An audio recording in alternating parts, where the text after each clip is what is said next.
O nome completo da senhora? Kátia Giane Pacheco Siqueira. Eu trabalhava na época. Trabalhava onde? Eu trabalhava tanto na parte da cozinha quanto na parte do bar. Me diga como que os fatos se deram, a partir de quando a senhora percebeu o que estava ocorrendo. Me faz um relato livre, mas detalhado do que a senhora, de onde estava, pôde ver, por favor. Eu estava na cozinha e a luz caiu. E eu escutava a gente gritando fogo e escutava a gente gritando que era briga. Então, na hora eu não me toquei do que estava realmente acontecendo, porque eu não enxergava nada. Quando eu senti que era fogo mesmo, eu tentei respirar fundo. Eu vi que os guris que trabalhavam no bar já tinham pulado do balcão, já tinham saído. Estava eu e estava outra menina, que até faleceu também. Quantos anos? O nome dela, por favor? A Janaiana. Se eu não me engano, na época ela tinha 17, 18 anos. Ok. E na hora que a gente viu o que estava acontecendo, ela perguntou o que a gente faz. Eu tentei sair e, como tinha gente empurrando, que a porta da cozinha era perto da porta dos banheiros.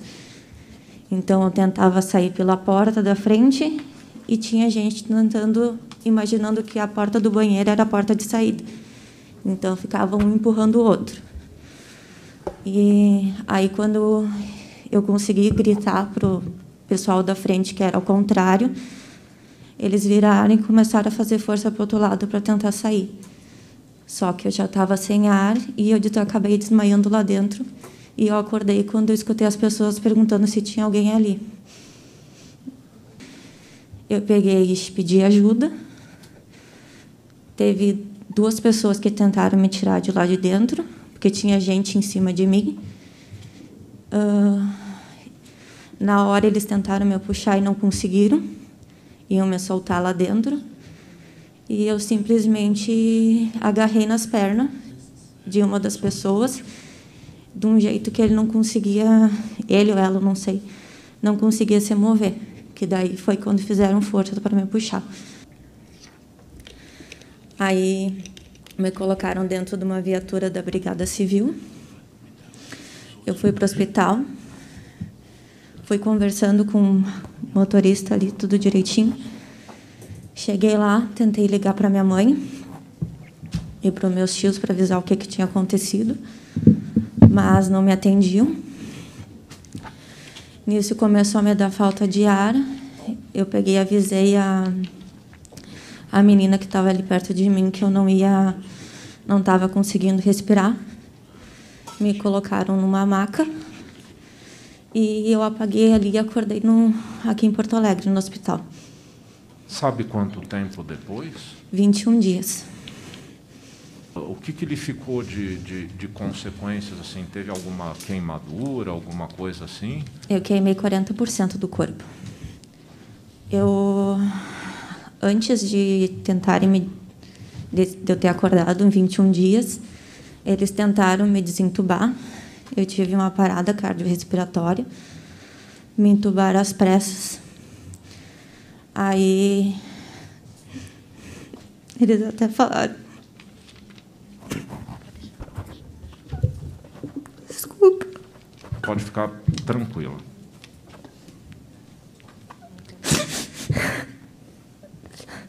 Eles falaram que iam tentar me desentubar de novo. E se caso eu não reagisse, eles iam me deixar morrer. Fiz várias cirurgias de reparação de pele, de enxerto. E a última lembrança que a senhora tem na boate foi exatamente em que lugar? Foi no chão da boate, foi perto da chapelaria aqui. Eu não andei muito espaço, mais ou menos aí. Mais ou menos aqui. Que daí foi quando eu senti um jato de espuma entrando na minha garganta, porque eu comecei a gritar lá dentro que eu não queria morrer.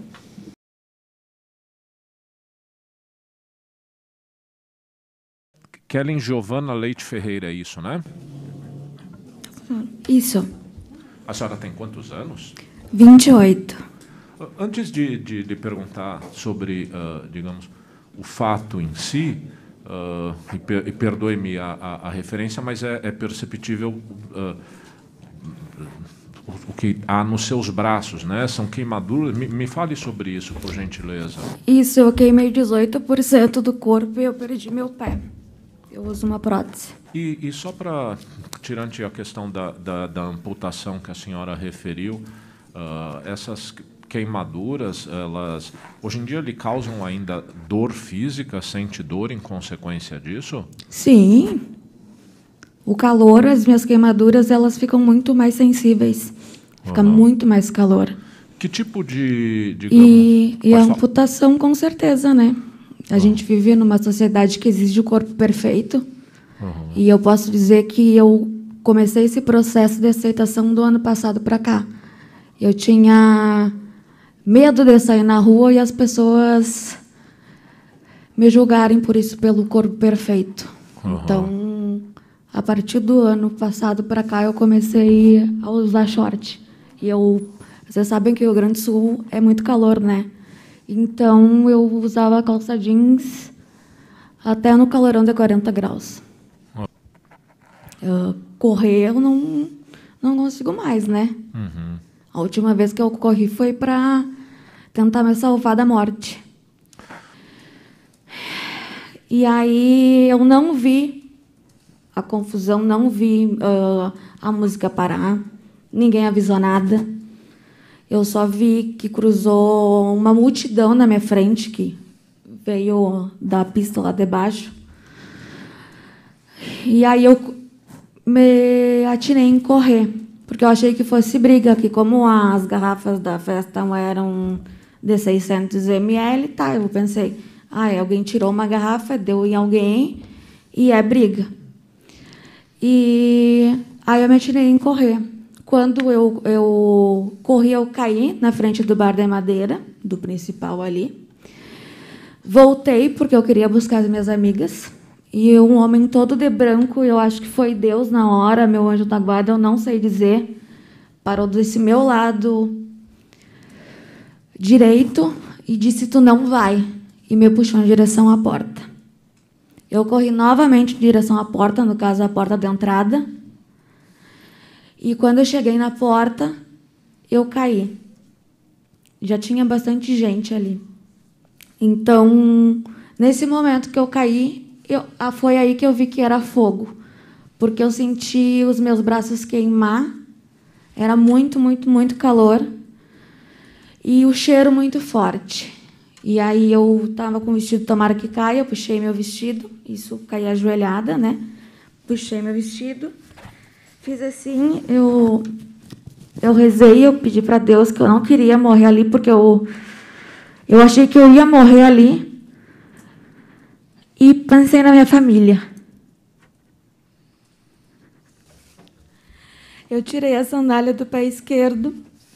E quando eu fui tentar tirar a sandália do pé direito, me puxaram para fora.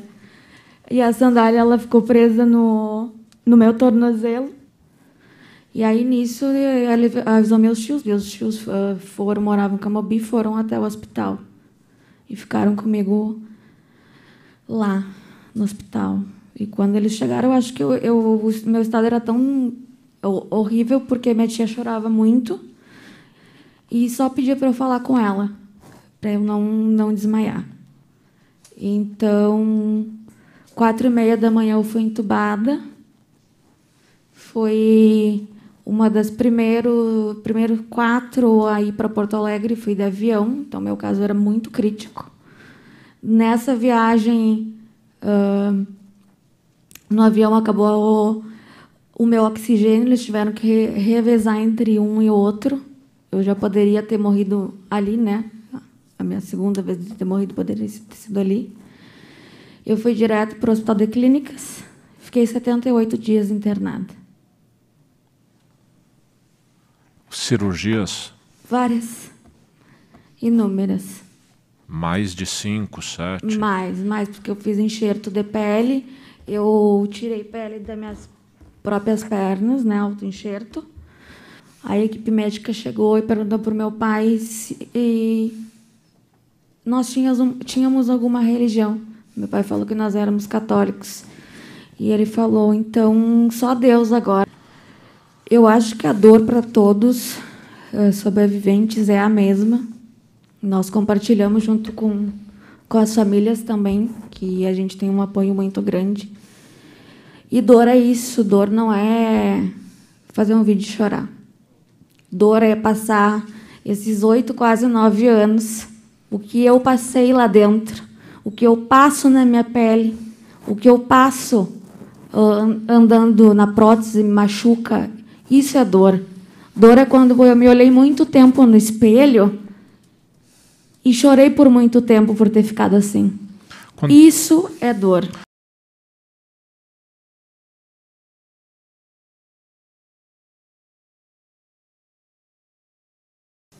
O nome completo do senhor, por favor? Emanuel de Almeida Pastel. A sua idade, senhor Emanuel? 27 anos. Então, qual o detalhe do relato? Todo o relato? Todo o relato, por favor, fale livremente. Tá, perfeito. Nós estávamos no bar superior, perto da saída de emergência, muito próximos. No início, nós estávamos ali no bar, começou um certo tumulto, mas da nossa posição nós não tínhamos visão do palco e nem da pista. Então começou um tumulto e surgiu algum boato que era briga. Então nós nos escoramos no bar para permitir que as pessoas passassem. As pessoas começaram a passar, passado alguns 30 segundos, muito pouco tempo, nós tivemos visualização já da fumaça.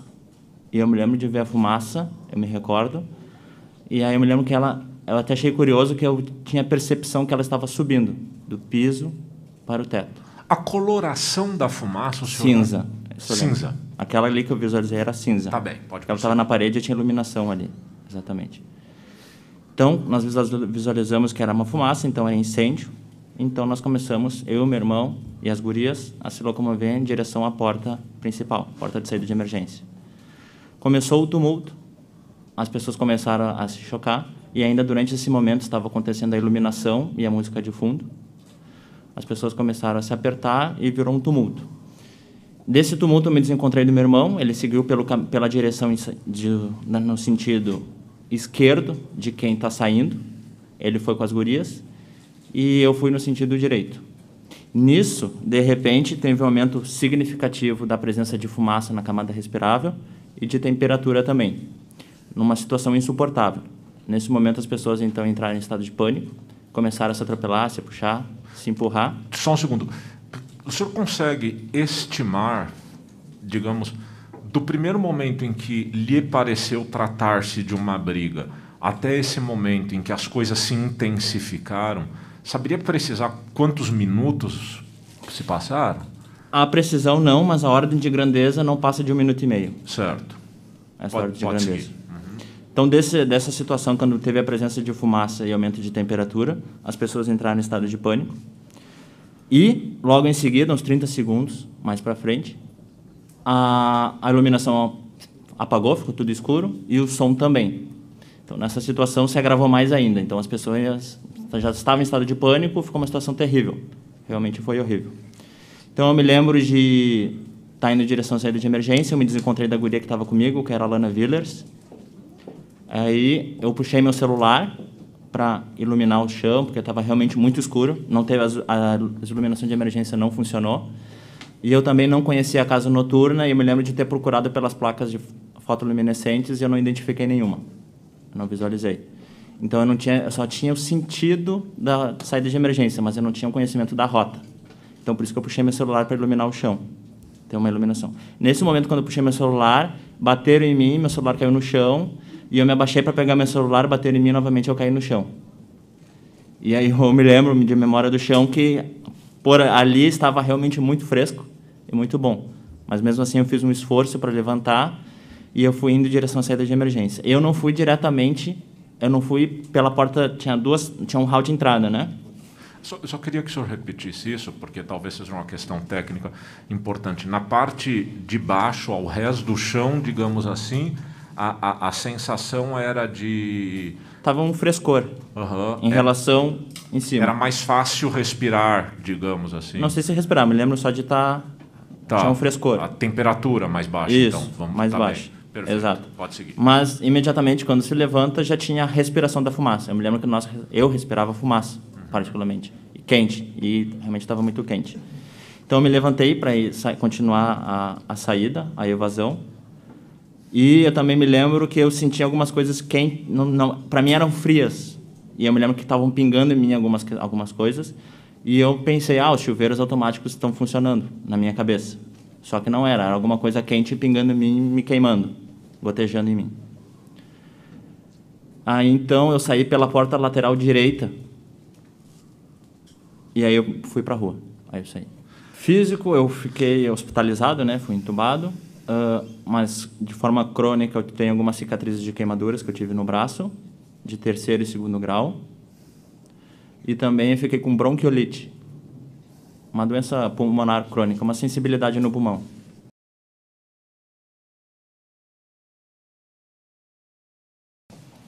O seu nome completo, por favor? Jéssica Montardo Rosado. Eu posso retirar a máscara, doutor? Se você ficar mais à vontade com isso, sim.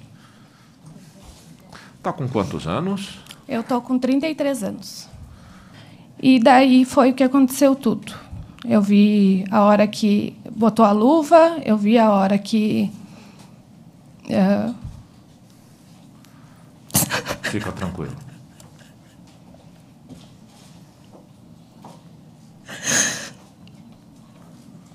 Desculpa. Não há problema. E faça no seu tempo. Eu vi acontecer, vi quando pegou a faísca, vi quando jogaram uma garrafinha d'água, vi quando pegaram os extintores, até que eu acho que não tinha como saber o que fazer, na verdade, até que eu vi o Marcelo, quando ele botou o microfone no chão e ele gritou, sai. Não sei precisar horário naquela noite, mas eu acredito que até umas 5h30 da manhã que a gente recebeu a notícia que meu irmão tinha ido para um hospital. Aí, meu pai me levou para minha casa. Eu cheguei em casa, eu gritava muito, eu estava desesperada. Meu irmão é a melhor coisa que tinha na vida, que tenho ainda. Então, eu acho que eu vivi meu luto e minha briga constante naquele dia. Acredito que 6h30, 7 horas da manhã, a gente recebeu a notícia que ele tinha vindo a óbito no Hospital de Caridade. Seu irmão tinha quantos anos? Meu irmão tinha 26 anos. E além dessa perda, quantas pessoas mais que a senhora conhecia faleceram? Muitos. Na minha casa estava o melhor amigo do meu irmão da infância, o Hélio, que foi passar o sábado com a gente. Faleceu ele, faleceu a namorada dele, faleceu a irmã da namorada dele, o marido dela, mais um amigo, o Rafael, que estava junto. E como eu sou de uma cidade de muito pequena, eu sou de Santa Maria. Como eu morei em uma cidade muito pequena, da minha cidade, eu acho que foram 10 ou 11 pessoas, e mais os conhecidos, o Danilo da banda, mais fotógrafos. A gente vivia muito em eventos, então conhecia uma grande parte.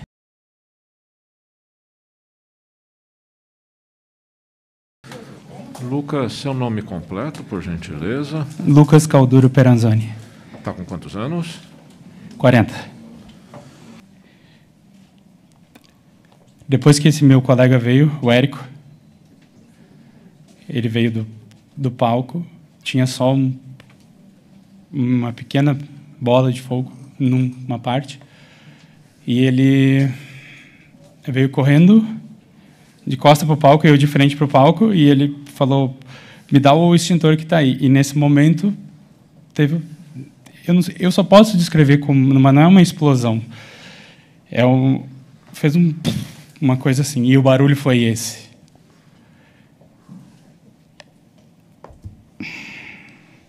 E nesse momento que eu vi vindo aquela nuvem, que eu sempre é uma imagem que para mim nunca vem, tipo uma nuvem preta muito, muito densa, que eu olhei para ele e falei, vamos sair daqui. Não tinha mais nenhuma pessoa ali na pista, nesse momento, só eu e ele. E a gente saiu por trás era alto, mas tinha entrada, e aí a gente saiu por trás, que tinha uma porta na minha saída, era uma área VIP atrás de mim, e tinha uma porta que eu saindo nela, virando para a minha direita, e fosse reto, eu ia sair para a rua. E isso eu soube, porque quando a gente só virou de costa, aquilo cruzou pela gente e simplesmente ficou impossível de enxergar qualquer coisa.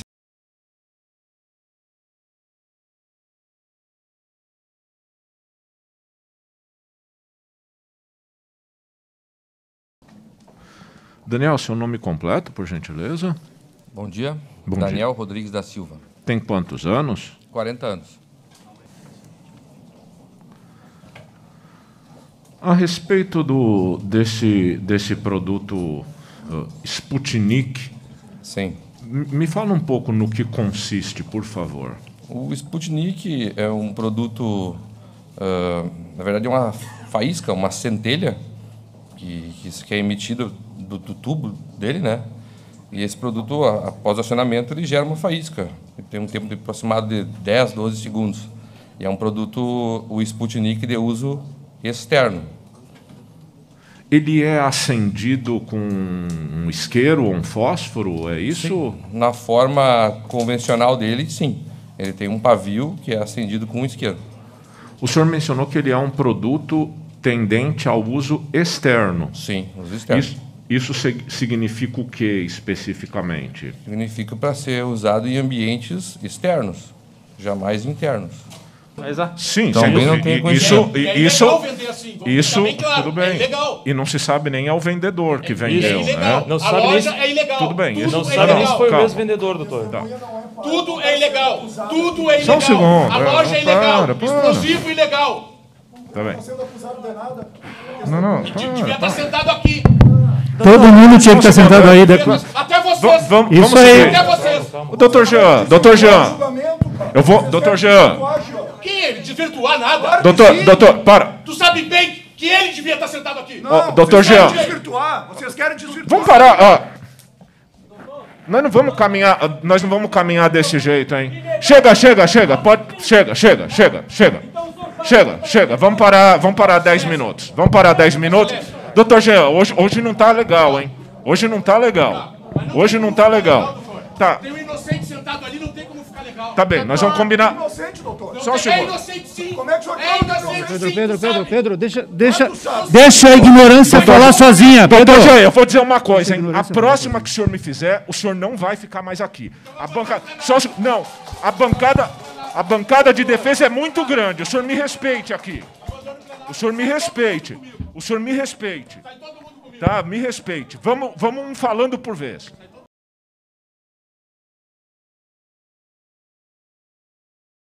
Gianderson é testemunha do Ministério Público.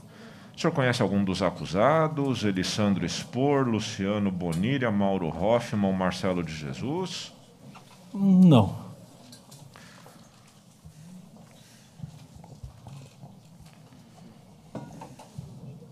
O senhor trabalha com o quê?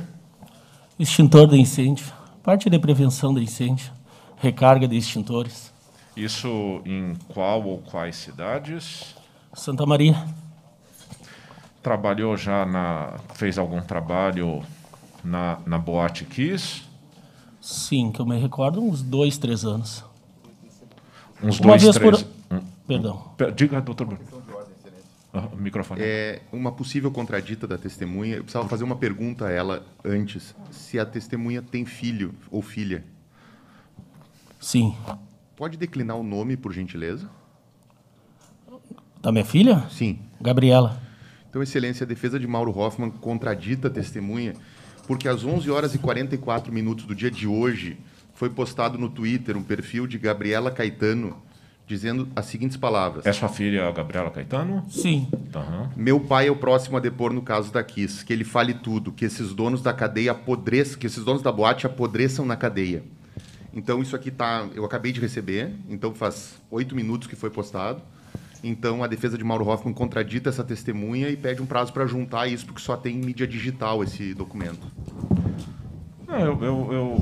A existência do documento eu tomo como veraz. Se o senhor está falando, eu confio que existe. Bastar-me-ia abrir o Twitter e ver. Então, acho que é importante juntar, porque esse processo tramita, né?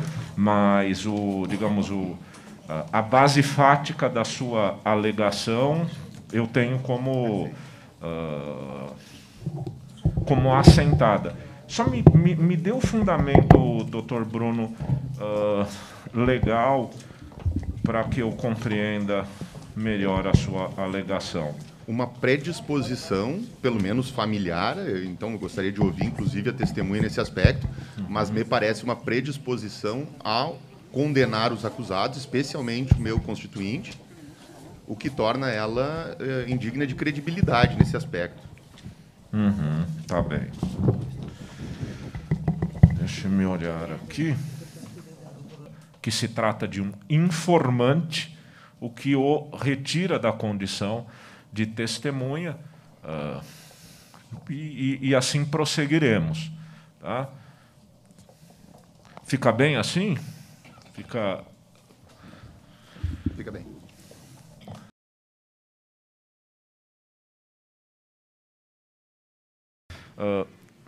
Nome completo do senhor? Érico Paulos Garcia. Tem quantos anos, Érico? 30. Sim. E aí lhe é perguntado do momento do fato. Queria que o senhor me falasse desse momento, por favor. No momento que aconteceu, eu estava no bar ao lado, próxima ao palco, e eu vi quando o cantor, o Marcelo, pôs o objeto na mão, levantou para cima, a música começou, ele estava cantando, ele começou a pular e com a mão para cima o tempo todo, até que pegou uma faísca na espuma. Inicialmente pegou na espuma, mas ela se manteve por alguns segundos, sei lá, uns 15 segundos. Meio que se manteve num volume pequeno. E, do nada, simplesmente expandiu muito rápido. Nesse meio tempo que eu vi que estava pegando fogo, o Gabriel trabalhava comigo no bar, ele pegou um balde e botou embaixo da torneira para encher o balde de água. E a gente ficou acompanhando ali, eu olhei para o Marcelo, ele tirou o negócio da mão, alguém alcançou o extintor para ele, ele tentou usar, não sei se não soube usar ou se não funcionou, quando ele viu que não dava, ele largou no chão e todo mundo já começou a sair. E daí vem uma nuvem preta, semelhante àquelas nuvens de vulcão, assim, que vem aquela parelho, vindo assim. E nesse momento a gente já correu para a porta. Eu corri pela lateral e ele saiu pela área VIP, que ele estava em cima ali. Aí chegando na porta, por eu ter visto a nuvem, eu falei, inclusive para o pessoal que estava em volta, eu falei, tirem a camiseta e botem na boca. Eu tirei a minha camiseta e coloquei na boca. E o Lucas fez a mesma coisa. Eu cheguei na porta, ele ainda estava atrás de mim com a mão nas minhas costas, assim. Em determinado momento, acho que quase na saída, eu tirei a camiseta da boca e respirei uma vez e saí vomitando dentro da boate. Lá fora já. Essa fumaça tinha algum odor, alguma peculiaridade que o senhor seja capaz de relatar? Ou não? Odor não me lembro. Eu sei que era uma coisa muito forte. Tanto que eu respirei uma vez e saí vomitando, né? Ok. Chegando na porta ali, eu vi que o Lucas já não estava mais atrás de mim. Que ele tinha caído lá dentro. Só que eu não sei se foi alguma coisa que mais alguma pessoa relatou, mas eu percebi que tinha táxis bem na frente da boate e esses táxis atrapalharam muito a saída das pessoas. As pessoas ficavam trancadas nos táxis e não conseguiam sair. Então, algumas pessoas começaram a bater. Eu lembro que um cara deu um soco no para-brisa e trincou o para-brisa do táxi para o táxi sair, porque as pessoas se empurrando e tinha gente que estava caindo, o táxi ia arrancar com medo de passar em cima das pessoas. Então, esses táxis trancaram bastante à frente e as pessoas começaram a sair para o lado. Eu não consegui progredir, sair para frente por causa dos táxis que estavam trancando. Bom, desde o início, essa espuma, quem nos mandou colar foi o Kiko. Foi eu, o Rogério e o João. Os dois faleceram no incidente. Desculpa lhe cortar, a gente já vai voltar a isso. Eu acho que eu não perguntei. Quantas pessoas que o senhor tinha como amigos faleceram? Não sei precisar. Tinha gente que ia muito seguido na boate, a gente não sabia o nome, mas se conhecia pela vivência ali na boate. Né? Funcionários também, eu não sei dizer. Eu me dava bem com todos os funcionários, mas acredito que devia ter uns 30, 40 funcionários na noite. Mas perdi bastante conhecido, sim. Mas vamos falar, então, do revestimento, do teto do palco ali, sim, daquela área. Sim. Como era? A gente fez tinha um resto de espuma e o Kiko pediu para a gente colar nos fundos do palco e em cima. Só que inicialmente a gente colou nos fundos lá, pelo que eu me lembro. E daí, como era muito pedaço, era muito diferente, o Kiko falou, não ficou bom. Vamos tirar, que eu vou comprar espuma nova e a gente vai colar ela inteira, de baixo até em cima. E aí, eu não me lembro se fui eu que tirei, mas eu lembro que fui eu que colei. E um determinado dia a gente chegou lá de tarde e tava aquele rolo de espuma lá para ser colado. E daí eu acho que foi eu e o João um dia e eu e o Rogério outro dia, a gente colou essa espuma lá. E também no teto, foi revestido também, tinha um duto de ar também que foi revestido com espuma, mas era para colar só em cima do teto e não nos fundos. Na lateral não me lembro se tinha.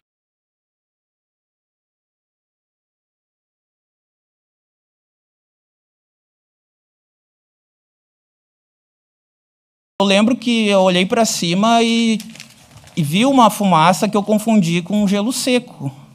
Só que eu raciocinei, mas a gente está longe do palco para o gelo seco chegar até aqui, né? Para mim estava longe, não sei se pela lotação parecia uma grande distância. E também a primeira vez que eu estava lá, então eu não conhecia o layout o lugar, né? Daí nesse mesmo tempo que eu vi um sai das pessoas em volta e um é fogo. Alguém falou, a voz de um menino falou, é fogo, sai. Digamos, o senhor ouvia a banda de onde estava, embora não visse o palco? Sim, tinha a música. Certo. Sim. Do microfone da banda, proveio alguma referência a fogo ou alguma determinação para que saíssem do local? Ou não, eu vi o fogo de quem estava ali. Perfeito. Na festa, como certo. Eu. Ok, pode seguir, por favor. Daí eu me atentei. Opa, a palavra fogo, alguma coisa não está certa, né? Daí eu disse, Melanie, vamos para a saída. Deve ter algum problema, alguma coisa mais grave. Daí a gente foi, de mãos dadas. Disse, vamos dar a mão dada para o Derley. Tu fica no meio, eu vou atrás de você para a gente não se perder. Daí a gente saiu de lá e a gente foi caminhando bem devagar. Tinha muita gente.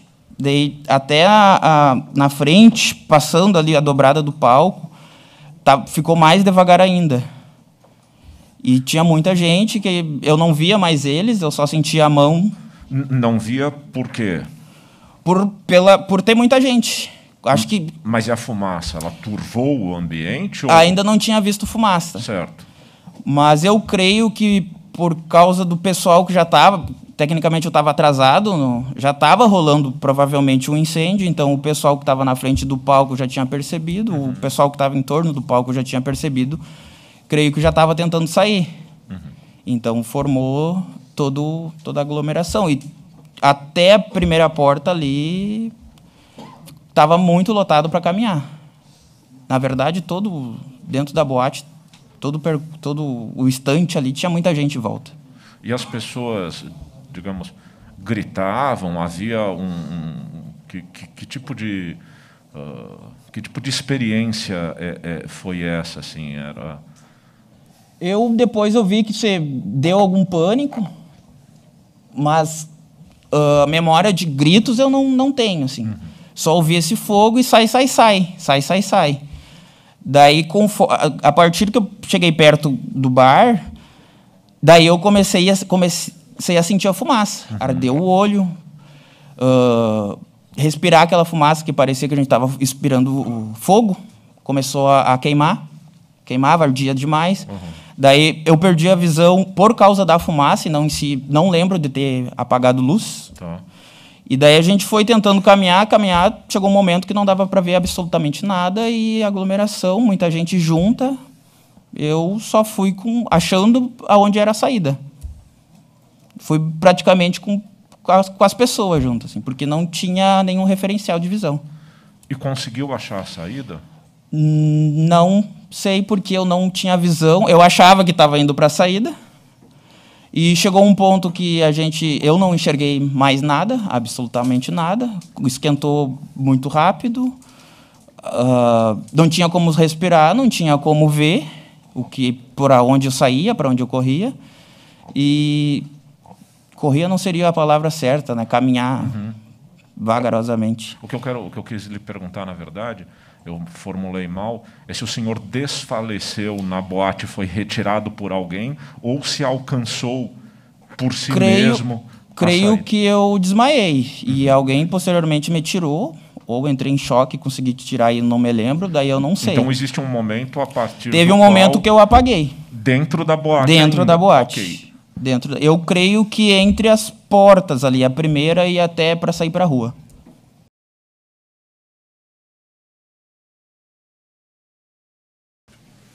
Meu nome é Cristiane dos Santos Clavel. Tem quantos anos, Cristiane? 34.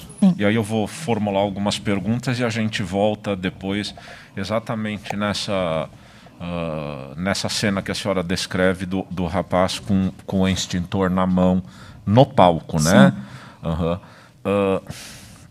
Queria falar sobre essa primeira fumaça que lhe causou incômodo. Ela já foi no show da Gurizada Fandangueira? Já foi nessa segunda banda? Sim. Foi quando iniciou o show deles. E consegue me descrever? As cortinas, pelo que eu me lembro, fecharam. Okay. Terminou a primeira banda, fechou as cortinas. E aí, quando abriu, acenderam aqueles... Acenderam, digamos, do chão? Sim. Do chão do palco? Elas estavam presas no chão. Até que quando foi dado entrevistas e falaram que ninguém sabia, ninguém da boate sabia, não tem como, aquilo ali estava preso no palco. Eram 2, eu acho, acredito que 2 sinalizadores dos lados, assim. Certo. E aí a senhora tem o incômodo, vai para sair... É porque eu estava bem próximo, né? É quando acendeu aquilo ali, veio uma fumaça e eu fui em direção à porta. Encontra um amigo... Isso, e retorna. E retorna e vai até o banheiro, né? Isso. Esse tempo é curto o suficiente, digamos, para que só tenha entrado a segunda música da banda? Sim, é o tempo que a gente ficou no banheiro para ela entrar e depois entrou eu.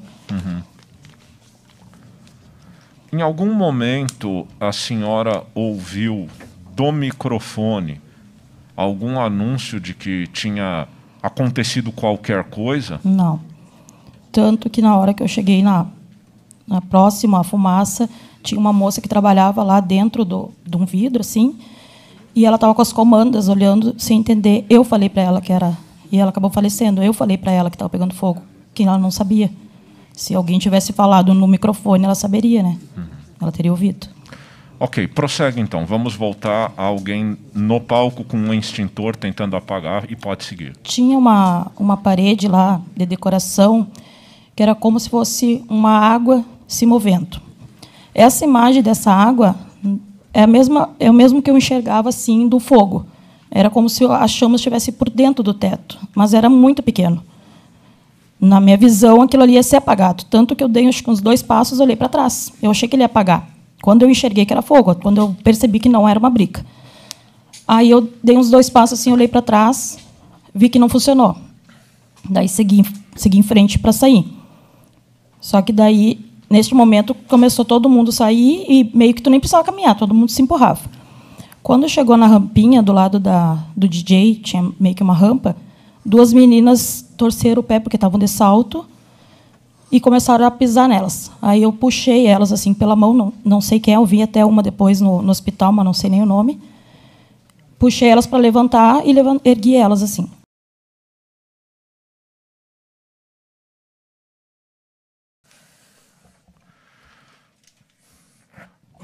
Delvane, né? Sim. Nome completo, por favor. Delvane Brondani Rosso. Tem quantos anos, Delvane? 29. Eu lembro que eu vi um menino nos fundos, assim, perto da copa, pulando e chamando as pessoas falando que tinha fogo. Eu não lembro se ele gritou que tinha fogo, eu lembro que ele pulava e chamava, assim. E eu não dei muita bola, assim, porque eu pensei que fosse briga. Aí, nesse momento, o meu irmão, ele estava dando uma volta. Estava dando uma volta na festa, assim. Então, estava dos 7, era eu, o meu irmão Giovanni, o Cássio Biscaíno, o Renan Biscaíno, o Jacó e o Charles, na 7. E quando esse menino gritou fogo, chamou assim, o meu irmão, o Jacó e o Charles, e o Renan, eles não estavam ali no pub, eles estavam circulando. Eu não sei onde eles estavam. Mas ficou eu, o Cássio e o Henrique. Quando esse menino começou a gritar fogo, chamar, a gente se deu por conta que era sério mesmo quando todo mundo se virou para a saída. Eu comecei a respirar aquela fumaça, eu não sabia se eu me abaixava ou se eu ficava em pé respirando. Se eu me abaixasse, eu ia ser... eu ia cair no chão, eu ia me pisotear, ou se eu ficasse em pé, eu ia respirar fumaça. Mas eu lembro que quando eu comecei a inalar e começou a ficar mais intenso, meus joelhos começaram a ficar fracos, eu fui perdendo a força. E nesse momento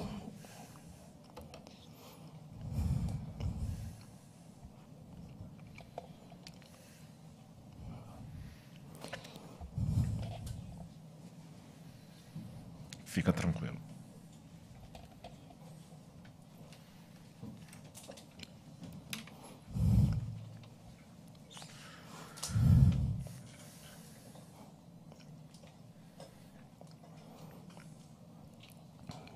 O senhor desmaiou, né?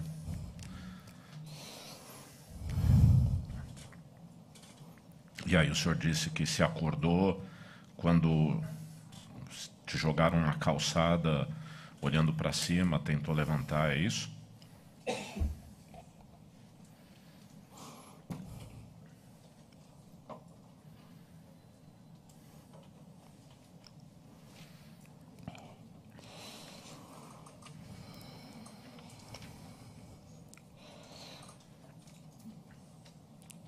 Quando eu fui caindo, eu fui me despedindo.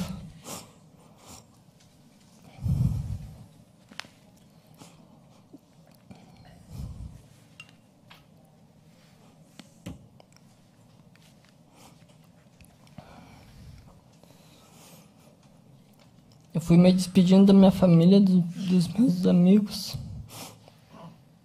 e pedindo perdão por alguma coisa que eu tivesse feito.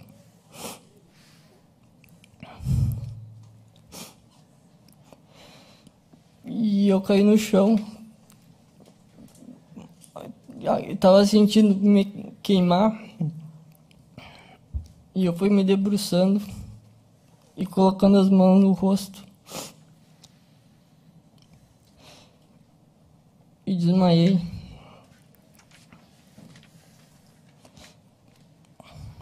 Sabe como te levaram para fora? Não tem ideia? O meu irmão, ele viu o começo do princípio do incêndio e conseguiu sair. E ele começou a entrar e buscar as pessoas, a puxar. Ele me contou que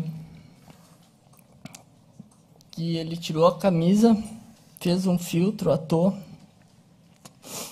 e ele entrava rastejando por baixo da fumaça e puxava as pessoas. Ele me contou que os homens ele puxava pelo cinto e as meninas ele puxava pelos cabelos. Porque se ele pegasse por um braço, ele tirava a pele das pessoas. Então foi o jeito que ele achou para puxar sem arrancar a pele de ninguém. E eu fui uma das pessoas que ele puxou. Quando eu acordei na calçada, o meu corpo estava em estado de choque. Eu acordei já gritando, urrando de dor, com os braços torcidos e gritando, socorro, socorro, me ajudem. Olhando para cima, não consegui, só olhando para cima, deitado. E eu lembro que vieram umas pessoas de branco assim, colocaram lanterna no meu olho. E quando eles me levantaram, pegaram assim, quando eles me levantaram, ali eu senti que se eu já estava achando que ia morrer, quando eles me levantaram, a dor que eu senti foi... não tem descrição. Eles me levantaram e foram me arrastando até a ambulância. E eu lembro que cada vez que eu gritava, parecia que enterravam uma faca na minha garganta.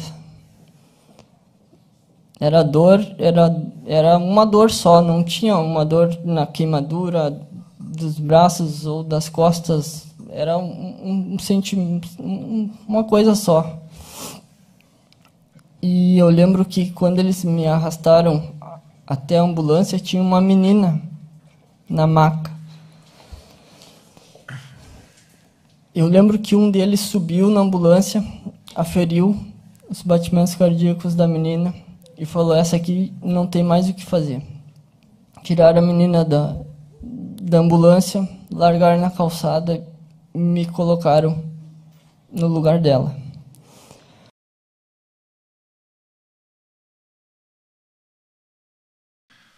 Portanto, de tudo quanto foi avaliado, e tomando-se em linha de conta as próprias funções da pena, em sua dimensão de retribuição e prevenção, afigura-se-me que a pena à base do réu Elisandro, considerada a maior expressividade de sua atuação na boate, a revelar culpabilidade mais exacerbada, há de ser fixada em 15 anos de reclusão, acusado Mauro 13, Marcelo e Luciano 12.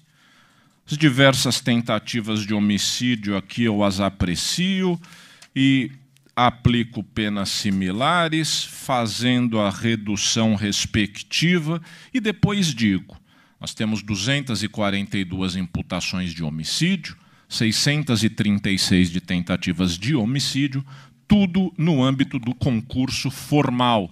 E aí digo, os crimes aqui versados, homicídios e tentativas de homicídio, foram cometidos inequivocamente sob o pálio do concurso formal, de modo que se aplica apenas a pena mais grave, com o acréscimo previsto na lei, e aí chego, sem mais delongas, às penas definitivas.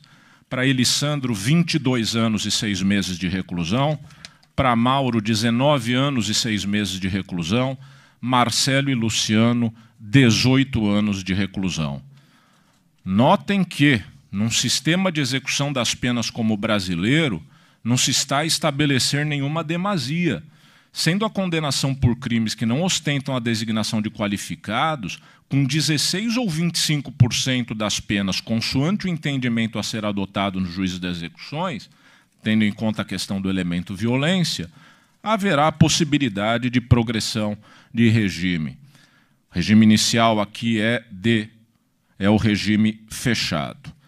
E aí faço algumas considerações que, no sentido de que, fixadas as penas de cada qual dos réus, surge um tema singular no ponto, o artigo 492, inciso 1 do Código de Processo Penal, que aponta que, no caso de condenação a uma pena igual ou superior a 15 anos, determina-se a execução provisória das penas. Faço várias considerações a respeito de um entendimento que sempre ostentei nesse sentido, sobretudo quando da decisão de pronúncia houve recurso pela defesa. Uma vez que mantida a remessa do réu a plenário, intuitivamente revelou presentes os indícios de autoria, de sorte que, com a condenação e já sendo firme o juízo do tribunal sobre esses mesmos indícios, tanto que mantida a pronúncia, pelo mérito, especula-se, nenhum recurso ensejará provimento. O contrário desvirtua a lógica.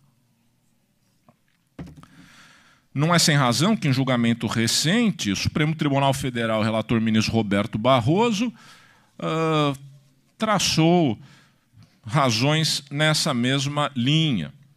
Há muitos anos, repito, sustento a imediata execução da pena às condenações do júri, e esse entendimento é balizado pela lei e pelo Supremo Tribunal Federal. Digo mais, que, nesses casos, em se tratando de tribunal popular, isso implica mensagem para a vítima, para os seus familiares, o que está relacionado às providências correlatas ao julgamento. Contraria a intuição elementar e, portanto, as expectativas fundadas do lesado e de seus familiares, a potencial extração em favor dos réus da mesma condição que eles, familiares, por exemplo, ostentavam ao ingressar no plenário de julgamento, qual seja a da liberdade. É inexplicável, portanto, para o senso comum que o acusado condenado pelo júri, mormente quando a pena é expressiva, tenha para si nenhuma consequência após o julgamento, como se nenhum julgamento tivesse havido. Isso para não dizer, enfim, aí cito outras razões, faço referências a outros entendimentos e, me encaminhando para a conclusão, menciono justamente que no Supremo Tribunal Federal essa matéria está sendo discutida, há 2 votos favoráveis na linha do que estou dizendo, o ministro Roberto Barroso e o ministro Dias Toffoli, um dos quais diz: nos casos de crimes dolosos contra a vida, mais notadamente nos de homicídio, a celeridade da resposta penal é indispensável. Eis o quadro. Em suma, desde sempre, este subscritor entendeu pela execuibilidade das decisões do júri, máxime já tendo havido o desprovimento de recurso da pronúncia. 2. A lei expressa viabilizando a execução da condenação superior a 15 anos, como na espécie nos casos do júri. Mais, há precedente do Supremo Tribunal Federal nesse sentido, e na discussão mais recente em RE, 2 votos favoráveis à tese já foram proferidos, constituindo a essa altura maioria. O que se presume é a constitucionalidade das leis e não o inverso. Portanto, em síntese, os réus estão condenados e a pena definitiva de cada um deles é 22 anos e 6 meses de reclusão para Elisandro, 19 anos e 6 meses de reclusão para Mauro, Marcelo e Luciano, 18 anos de reclusão. Eu estou decretando a prisão dos 4, pedindo que se observe a dispensabilidade de algema e que eles sejam conduzidos com toda dignidade.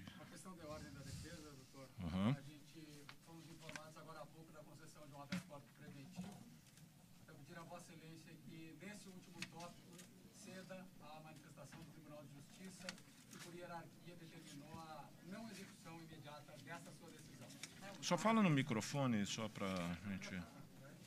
Ah, já está circulando? Oi? Não, sim, claro. Bom, eu recebo agora a comunicação que o Tribunal de Justiça concedeu um habeas corpus preventivo. Eu mantenho inteiramente a minha decisão. Entretanto, acrescenta ao final, tendo em vista a comunicação de concessão de habeas corpus preventivo em favor dos réus, suspendo a execução da decisão que proferi e, não obstante o habeas corpus aluda a apenas um dos acusados,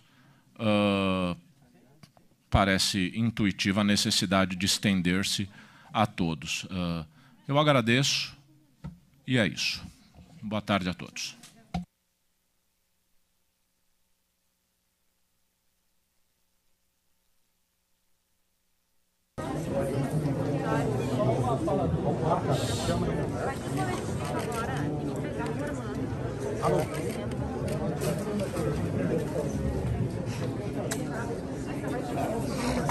Muito bem, André, está chegando bem esse É um agradecimento a cada mãe, cada pai.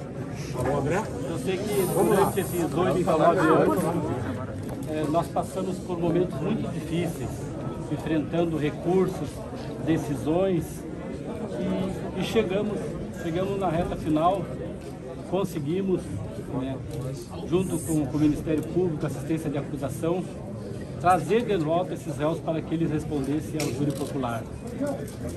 Nós não temos aqui hoje momento nenhum para comemorar, a não ser o momento da comemoração da conquista da justiça, para mostrar para aquelas pessoas que nos taxavam como pessoas vingativas e rancorosas, isso nunca foi verdade. Nós sempre lutamos pela justiça e isso prevaleceu, até porque no nosso coração é tão grande o amor que nós temos por cada um dos nossos filhos, que esse sentimento mesquinho e pequeno que chamam de vingança jamais teria o mínimo de lugar. Então, essa vitória hoje, essa vitória não é nossa, essa vitória é da população, né? Para que isso sirva de lição para alguns empresários, né, que tomem tempo e sabem que agora em diante eles têm possibilidades, aqueles que falharem, de serem punidos. Que sirva de exemplo para que tragédia como essa da Kiss nunca mais se repita. É isso aí. Vamos descer?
Era o que você esperava.